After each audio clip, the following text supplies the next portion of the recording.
السلام علیکم مرګ څنګه لې تاسو خیر ټیک ټاک په دې ټیم باندې د شپې 1 بجې ده چې مونږ لا اوسم ډېر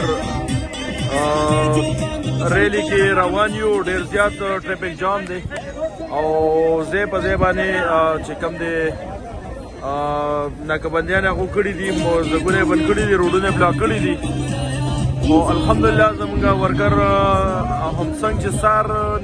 چارج دی هماغه شان چارج دی او انشاءالله چې مونږ دا کم آزادي مارچ دی نو انشاءالله مونږ به خپل زمونږ چې کوم ټارګټ دی انشاءالله هغې ته به رسو په دې ټایم باندې مونږ په مخ کې سب چې کوم زمونږ پیلنۍ قافله چې ده مونږ هغې کې یو خان صاحب زمونږ نه شاته چې کوم تقریبا زما خیال دا دی چې هغه به ډېر وروسته دی چونکې هغه سره کنټینر چې کوم دی هغه ډېر زیات سلو لیول مقدار کې ځي او ټوله موټروی چې کوم د هغه یو شانتې جام ده نو تاسو کتی شئ په دې ټایم کې ټریفک لږ ډېر ازاد شو چونکې مخکې هم لاره بند وه او الحمدلله لار کولاو شوله انشاءالله موږ خپل سفر مخ په وړاندې وړو او دې نه سره سره به انشاءالله وخت په وخت به ستاسو سره موږ حاضرې کوو